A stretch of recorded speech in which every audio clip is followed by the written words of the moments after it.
एक सवाल जो अक्सर आपके मन में भी आता होगा कि उन लोगों का क्या होता है जिन्होंने कभी यीशु और सुसमाचार के बारे में नहीं सुना। ये बहुत ही जेन्युइन सवाल है क्योंकि ये दुनिया बहुत बड़ी है। तो उन लोगों का क्या होता होगा जो किसी दूर दराज के इलाके में या छोटे से गांव में रहते हैं जहां बाइबल या सुसमाचार का कोई प्रचार नहीं हुआ, या फिर सुसमाचार इससे पहले कि उनके पास पहुंचता वो मर गए। या जो लोग किसी दूसरे धर्म से हैं पर यीशु पर विश्वास नहीं करते लेकिन भले काम करते हैं, तो क्या वो स्वर्ग जाएंगे?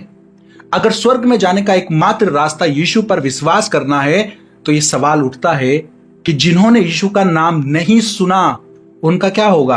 क्या वे सीधे नरक जाते हैं या उनके लिए कोई अलग क्राइटेरिया है? मुझे लगता है कि इस सवाल का सीधा हां या ना में उत्तर देना सही नहीं होगा। इसलिए इस टॉपिक पर कुछ बहुत ही इंपॉर्टेंट बातें हैं जो जानना जरूरी हैं। इस सवाल को बेसिकली 3 कैटेगरी में हम डाल सकते हैं। सवाल नंबर 1, उन लोगों का क्या जो यीशु के जगत में आने से पहले के लोग थे, उनका उद्धार कैसे हुआ? सवाल नंबर 2, उनका क्या जो किसी दूसरे धर्म के ईश्वर को खुदा मानते हैं पर भले काम करते हैं? सवाल नंबर 3, नास्तिक लोगों का क्या, नास्तिक लोग भले काम करें तो क्या वो स्वर्ग में जा सकते हैं? और सवाल नंबर 4, उनका क्या जिन्होंने आज भी सुसमाचार नहीं सुना या सुसमाचार सुनने से पहले ही मर गए। इस वीडियो को पूरा देखना क्योंकि ये वीडियो ना सिर्फ आपके उलझे हुए सवालों का उत्तर देगी बल्कि जिनको आप ये बात समझा नहीं पा रहे हो उसको बस ये वीडियो शेयर कर दोगे ना तो आपका काम ये वीडियो कर देगी। तो पहले खुद वीडियो को पूरा देखकर समझे और फिर दूसरों को भी समझाएं। तो चलिए लेके प्रभु का नाम वीडियो को शुरू करते हैं।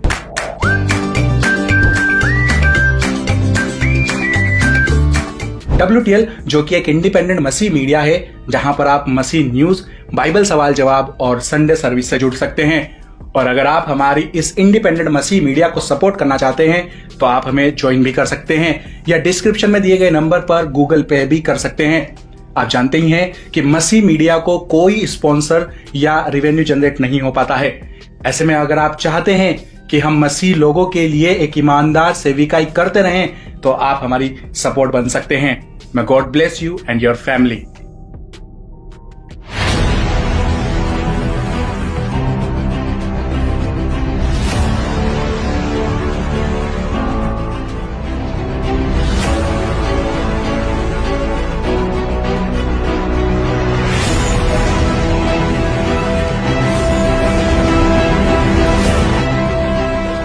पहले बात करते हैं उनकी जो यीशु के जगत में आने से पहले के लोग थे, उनका उद्धार कैसे हो सकता है। देखिए बाइबल में हमें यह पता है कि जब एक धनी व्यक्ति मरा और उसे दफनाया गया तो वह एक जगह पर गया जिसे पैराडाइज कहा गया है। यह स्वर्ग का ही एक हिस्सा है पर स्वर्ग नहीं है। और वहां उस धनी व्यक्ति ने अब्राहम और पुराने नियम के कई संतों को देखा। वे एक शांति और आनंद की स्थिति में थे।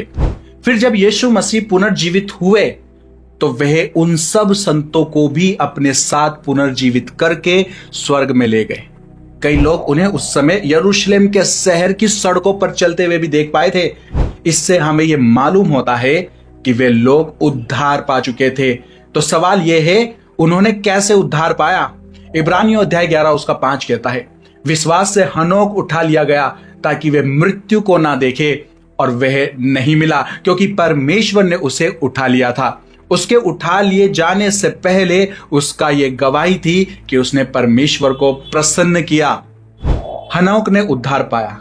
वह पहले व्यक्ति थे जिन्हें उठा लिया गया था, रैप्चर किया गया था। उन्होंने यीशु मसीह पर विश्वास नहीं किया क्योंकि उस समय यीशु नहीं आए थे। उनके पास बलिदान की कोई व्यवस्था नहीं थी, कोई मंदिर भी नहीं था, कोई व्यवस्था या कानून नहीं था, लेकिन फिर भी उनके पास एक सच्चे परमेश्वर की पहचान थी। उन्होंने उसी परमेश्वर से प्रार्थना की और उसी पर विश्वास किया। परमेश्वर ने उनके इस विश्वास को देखा और उन्हें धर्मी ठहराया और उन्हें सीधे स्वर्ग में उठा लिया गया। तो हनोक ने कैसे उद्धार पाया? विश्वास के द्वारा। उन्होंने अपना जीवन और दिल सच्चे परमेश्वर को समर्पित किया और धरती पर परमेश्वर की आत्मा के प्रति आज्ञाकारी रहे। फिर नूह का उदाहरण देखिए। विश्वास से नूह को उन बातों की सूचना मिली जो अभी देखी नहीं गई थी। उसने भय मानकर अपने घराने के उद्धार के लिए एक जहाज बनाया और विश्वास के कारण वे धर्मी ठहराया गया। नूह ने कोई आने वाले मसीह की जानकारी नहीं रखी, लेकिन उसने परमेश्वर की चेतावनी मानी, नाव बनाई और अपने घर को बचाया। उसका यह कार्य उसके भीतर के विश्वास को दर्शाता है और उसी पर उसे धर्मी ठहराया गया। रोमियो अध्याय 4 उसका 2 से 3 में अब्राहम के बारे में लिखा है, अब्राहम ने परमेश्वर पर विश्वास किया और यह उसके लिए धार्मिकता गिना गया। अब्राहम ने क्या विश्वास किया था? उसने सिर्फ इतना विश्वास किया कि उसकी बूढ़ी पत्नी सारा के द्वारा उसे एक संतान प्राप्त होगी, बस। लेकिन उस छोटे से विश्वास को परमेश्वर ने बड़ी धार्मिकता के रूप में स्वीकार किया। यह वैसा ही है जैसे माता पिता अपने छोटे बच्चों में थोड़ी सी भी आज्ञाकारिता देखकर बड़े खुश हो जाते हैं, चाहे बच्चा पूरी तरह से समझ पाए या ना समझ पाए या करने के लिए सक्षम ना हो, पर फिर भी वे प्रसन्न होते हैं। उसी तरह परमेश्वर पुराने नियम के लोगों में विश्वास को देखकर उन्हें धर्मी ठहराता था। रोमियो अध्याय 4 उसके 5 में कहा गया है, परंतु जो काम नहीं करता वर्ण भक्तिहीन के धर्मी ठहराने वाले पर विश्वास करता है, उसका विश्वास उसके लिए धार्मिकता गिना जाता है। परमेश्वर के द्वारा आज के समय में उद्धार और भी आसान बना दिया गया है। परमेश्वर ने अपने पुत्र यीशु मसीह को इस धरती पर भेजा, जीने, प्रचार करने, मरने, पुनर्जीवित होने के लिए। अब केवल यही जरूरी है कि लोग यीशु मसीह पर विश्वास करें। अब विश्वास ये नहीं है कि बाढ़ आ रही है या बांझ पत्नी बच्चा जन्म देगी बुढ़ापे में या यरीहो की दीवारें गिरेंगी, बल्कि विश्वास केवल ये है यीशु मसीह पर जो हमें उद्धार देने आया है। प्रभु यीशु मसीह आए, उन्होंने जीवन जिया, मृत्यु पाई, पुनर्जीवित हुए, स्वर्ग में चढ़ गए और अब वे आपको क्षमा का प्रस्ताव, ऑफर ऑफ फॉरगिवनेस देते हैं यदि आप विश्वास करें तो। जब आप उस पर विश्वास करते हैं तो परमेश्वर उस छोटे से विश्वास को देखता है और आपको धार्मिक ठहराता है। जो विश्वास नहीं करते वे नाश होंगे, जो विश्वास करते हैं वे नाश नहीं होंगे। यूहन्ना 3:18 और 3:36 में यही लिखा है। दाऊद ने भी कहा था, धन्य है वह मनुष्य जिसे परमेश्वर बिना काम के ही धर्मी ठहराता है। रोमियो अध्याय 3 उसका 25। उसे परमेश्वर ने उसके लहू के कारण एक ऐसा प्रायश्चित ठहराया जो विश्वास करने से कार्यकारी होता है कि जो पाप पहले किए गए और जिनकी परमेश्वर ने अपनी सहनशीलता से आनाकानी की, उनके विषय में वह अपनी धार्मिकता प्रकट करे। अब ध्यान से समझिए, जब यीशु मसीह मरे तो उन्होंने अपने बलिदान से पुराने समय के लोगों के पापों के लिए भी प्रायश्चित किया, जिनको परमेश्वर ने धैर्य के साथ टाल रखा था। फॉर एग्जाम्पल, दाऊद जिसने व्यभिचार किया और हत्या की, फिर भी परमेश्वर ने कहा मैं तुझे पापों से क्षमा करता हूं। लेकिन ध्यान दीजिए, उनके पापों की सजा अब तक चुकाई नहीं गई थी, बस टाल दी गई थी, क्योंकि बाइबल कहती है पाप की मजदूरी तो मृत्यु है। इसलिए दाऊद स्वर्ग नहीं गया, पैराडाइज में गया था। पैराडाइज एक ऐसी जगह है जो पृथ्वी पर है, हदीस के पास में ही है, पर पैराडाइज में लोग शांति में है, ठहराव में है, लेकिन हदीस में वो लोग हैं जिन्होंने पाप किए और वो परेशानी में हैं। ये हम लाजर और अब्राहम की कहानी में देख सकते हैं। तो क्या हुआ? परमेश्वर ने दाऊद के विश्वास को देखा, उसे धर्मी ठहराया और उसे उस समय पैराडाइज में रखा, लेकिन उसके पापों की सजा तब तक चुकाई नहीं गई थी। जब यीशु मरे तो यीशु ने दाऊद की वह सजा भी चुका दी। यह ऐसा था जैसे आप दुकान से उधार लेते हैं और वह उधार वाला बही खाते में उधार लिख लेता है इस विश्वास से कि आप बाद में भुगतान करेंगे। ठीक वैसे ही परमेश्वर ने पुराने समय के लोगों के पापों को बही खाते में रखा जब तक कि यीशु आकर उसे चुका नहीं देते। गलातियों अध्याय 3 उसका 7 कहता है, जो विश्वास के हैं वे अब्राहम की संतान हैं। पवित्र शास्त्र ने पहले ही देख लिया था कि परमेश्वर अन्य जातियों को भी विश्वास के द्वारा धर्मी ठहराएगा। इसलिए उसने अब्राहम को पहले ही एक तरह से सुसमाचार सुना दिया था, एक ऐसा सुसमाचार जिसमें केंद्र बिंदु विश्वास था, ना कि व्यवस्था या नियम। ईश्वर ने तब से ही एक ऐसी व्यवस्था की नींव रखी थी जो अंततः यीशु मसीह तक ले जाती थी। तो पुराने नियम के लोग विश्वास के द्वारा धर्मी ठहराए गए और उनका उद्धार यीशु के लहू के द्वारा ही संभव हुआ। भले ही वो बलिदान बाद में हुआ हो, यीशु के बलिदान का प्रभाव पीछे की ओर भी लागू हुआ। इसे रिट्रोएक्टिव कहा जाता है। परमेश्वर ने तब तक उन लोगों के पापों को टाले रखा जब तक कि मसीह ने आकर उनके लिए प्रायश्चित ना कर दिया। ये बात थी उन लोगों की जिन्होंने यहोवा परमेश्वर सच्चे खुदा पर विश्वास किया और बाद में यीशु का बलिदान उनके लिए भी पाप की सजा से छुटकारे का कारण बन गया। ठीक है, पर उस समय दूसरे धर्म के लोगों का क्या, उनका न्याय कैसे हुआ होगा? अभी हमने इसे समझा था कि उस समय जिसने भी विश्वास किया वो पैराडाइज में भेजा गया विश्वास के द्वारा, अब्राहम की संतान ठहरने के कारण। हालांकि उस समय सुसमाचार नहीं था, पर इजराइलियों को परमेश्वर ने इसलिए चुना था कि उनके द्वारा दुनिया के अन्य धर्म के लोग, अन्य जातियों के लोगों में यहोवा परमेश्वर सच्चे खुदा का प्रचार हो सके। और इसलिए ही इजराइलियों में परमेश्वर बड़े बड़े काम भी करता था और दुनिया के सामने सच्चे परमेश्वर पर विश्वास करने का मार्ग ओपन था। स्वर्ग जाने के लिए नहीं, बल्कि पैराडाइज तक जाने के लिए, ताकि फ्यूचर में जब यीशु मसीह आए और बलिदान करे तो वो भी स्वर्ग जा सके, यीशु मसीह के लहू के बलिदान के द्वारा वो छुटकारा पा सके। तो हम पुराने नियम में देखते हैं कि अन्य धर्म, अन्य जातियों से कई लोगों ने यहोवा पर विश्वास किया था। अबीमेलेक फलिस्ती राजा, यित्रो मूसा का ससुर, राब यरियो की कनानी स्त्री, नीनवे शहर के लोग, नामान सीरिया का सेनापति, रूत मोआब देश की स्त्री, सुनेम की विधवा और सारपत की विधवा, और भी बहुत से देशों और धर्मों के अनगिनत लोग होंगे जिनका नाम बाइबल में दर्ज नहीं है, जो विश्वास के द्वारा अब्राहम की संतान ठहरे और पैराडाइज में गए। यहां तक हमें इतना समझ में आ जाता है कि यीशु के जगत में आने से पहले के लोगों को परमेश्वर ने सच्चे खुदा पर विश्वास के द्वारा मौका दिया और उनको बचाया पैराडाइज के लिए, और पैराडाइज में यीशु ने फिर उन लोगों को बचा लिया। अब सवाल यह है कि नास्तिक लोगों का क्या, उनके भले कामों से क्या वो बच सकते हैं? बाइबल की सीधी शिक्षा कहती है कि कोई भी अपने भले कामों से परमेश्वर की दृष्टि में धार्मिक नहीं ठहरता। रोमियो अध्याय 3 उसका 10 और 23, कोई धर्मी नहीं, एक भी नहीं, सबने पाप किया है और परमेश्वर की महिमा से रहित है। इफिसियों अध्याय 2 उसका 8 से 9, क्योंकि विश्वास के द्वारा अनुग्रह ही से तुम्हारा उद्धार हुआ है और यह तुम्हारी ओर से नहीं वरन परमेश्वर का दान है, और ना कामों के कारण, ऐसा ना हो कि कोई घमंड करे। तो भले ही नास्तिक लोगों का नैतिक जीवन भले ही सराहनीय हो, लेकिन उद्धार के लिए इनफ नहीं है। परमेश्वर पाप को हल्के में नहीं लेता और न्याय के लिए एकमात्र उपाय उसने यीशु मसीह के क्रूस पर प्रदान किया है। अब बात आती है कि उनका क्या, जिन्होंने आज भी सुसमाचार नहीं सुना या सुसमाचार सुनने से पहले ही वे मर गए।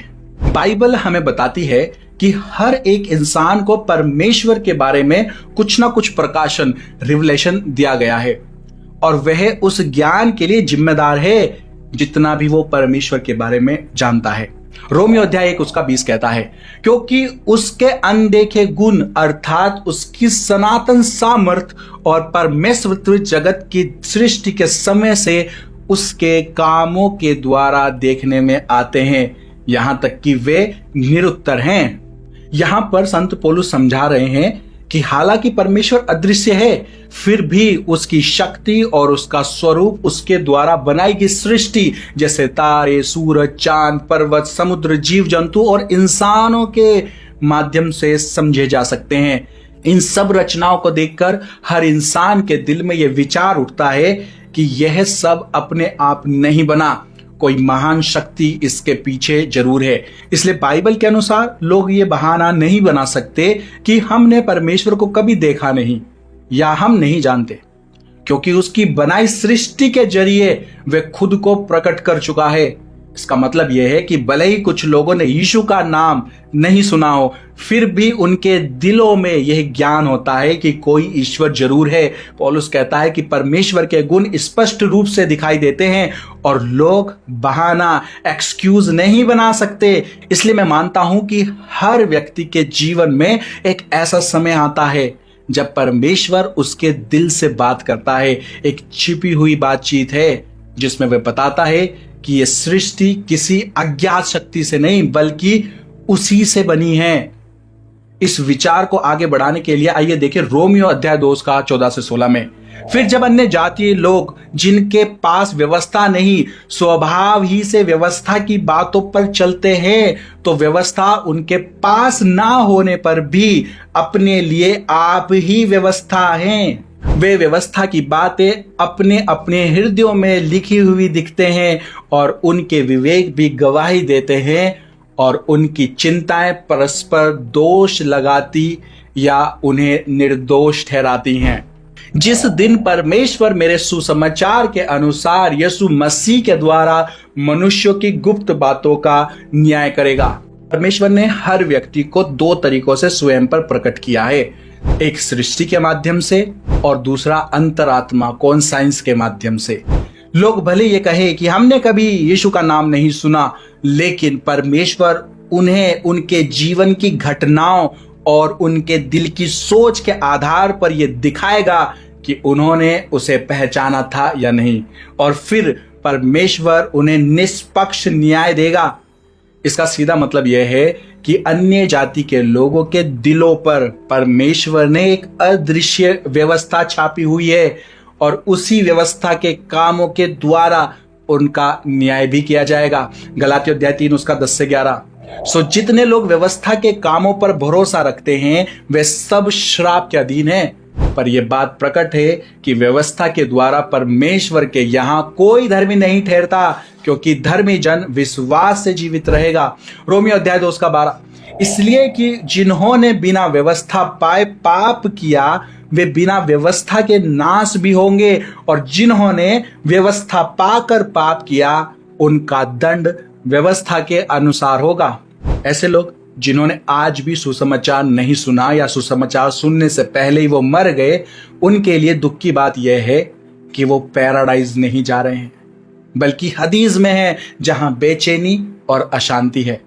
लास्ट में डे ऑफ जजमेंट में उनके कामों और अदृश्य व्यवस्था के अनुसार उनका न्याय उनको दे दिया जाएगा। अंत में एक बात और है जो हम मसीह विश्वासियों को ध्यान में रखनी चाहिए।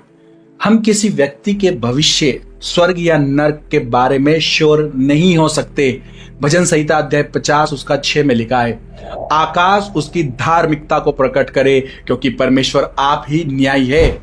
इस पद में कहा गया है कि परमेश्वर ही न्यायी है, वही तय करते हैं कि क्या सही है और क्या गलत है। इसलिए जब बात आती है यह तय करने की कि जिसने यीशु का नाम नहीं सुना वह स्वर्ग जाएगा या नरक, तो सच्चाई बस यह है कि किसी व्यक्ति की इन्फिनाइट स्टेट का निर्णय सिर्फ परमेश्वर ही कर सकता है। परमेश्वर का ही अधिकार है, परमेश्वर ही न्यायी है, वही तय करते हैं कि कौन कहां जाएगा। हम अनुमान लगा सकते हैं, अपनी सोच बता सकते हैं, लेकिन हमें यह याद रखना चाहिए कि निर्णय का अधिकार केवल परमेश्वर के पास है। हम केवल दर्शक मात्र हैं। परमेश्वर जो भी निर्णय लेगा वह पूर्णता न्याय संगत और उचित होगा। व्यवस्था विवरण अध्याय 32 उसके 4 में लिखा है, वह चट्टान है, उसका काम सिद्ध है क्योंकि उसके सब मार्ग न्यायपूर्ण है। वह विश्वास योग्य परमेश्वर है जिसमें कोई अन्याय नहीं, वह धर्मी और सीधा है। इस पद में मूसा कहता है कि परमेश्वर का हर कार्य पूर्ण और न्याय संगत है, उसमें किसी प्रकार का अन्याय या गलती नहीं है। परमेश्वर के बारे में व्यवस्था विवरण यह कहता है कि उसकी किसी भी बात में अन्याय नहीं होता।